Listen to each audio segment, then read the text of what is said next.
On veut qu'il y ait un débat sur le service public aéroportuaire.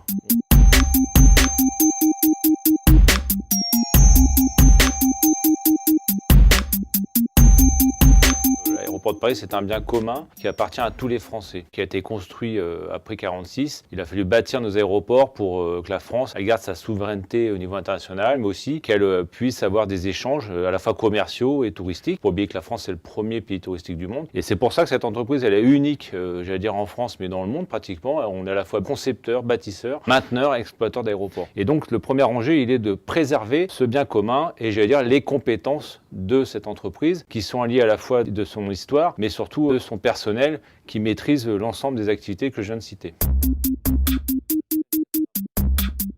On a déjà perdu 1700 emplois depuis 2006. Le risque, c'est que demain, un repreneur privé va vouloir exiger encore plus de productivité, encore plus de rentabilité et s'attaquera au personnel. Je n'ai pas un exemple où une entreprise publique qui a été privatisée a vu ses effectifs augmenter. D'ailleurs, l'exemple des autoroutes est assez criant puisque 25% du personnel des autoroutes a été supprimé depuis 2007 au moment des privatisations. Donc je ne vois pas pourquoi on ne subirait pas les mêmes coupes dans les effectifs. Mais les coupes, elles ne sont pas que chez nous, elles sont chez les sous-traitants qui risquent de subir encore plus de mauvaises conditions de travail qui sont déjà pas parfaites et le risque sur la compagnie nationale puisque l'exploitation des aéroports par ADP et par Air France est intimement liée.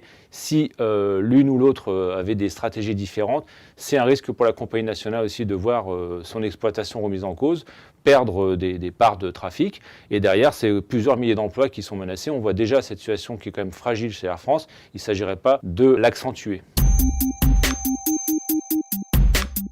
La troisième raison, moi je dirais, elle est environnementale. Demain, on aura peut-être à choisir entre développement de l'aérien ou pas, limiter tel trafic ou telle destination. En tous les cas, il y aura certainement des choix à faire. Et si on perd la puissance publique qui reste maître de ce destin, eh ben, on perd peut-être la possibilité de pouvoir réglementer et en tout cas choisir une évolution possible pour nos aéroports. Si demain, même si le trafic il devait être réduit ou diminué ou stagné, et que ça devait remettre en cause peut-être des emplois, on aurait la possibilité d'en discuter et de voir comment on pourrait faire évoluer ces emplois. C'est-à-dire c'est pas des suppressions et des plans sociaux, non, c'est le contraire, c'est accompagner cette évolution et les emplois, les transformer et les développer vers d'autres besoins qui sont très importants. J'ai envie de rajouter une quatrième importance, c'est les revenus que rapporte ADP aujourd'hui. En 2018, il ne faut pas oublier qu'ADP, c'est 610 millions d'euros de bénéfices, le double de 2013. Donc en 5 ans, on a doublé nos bénéfices. Pour 2025, c'est 1,2 milliard de bénéfices qui sont annoncés.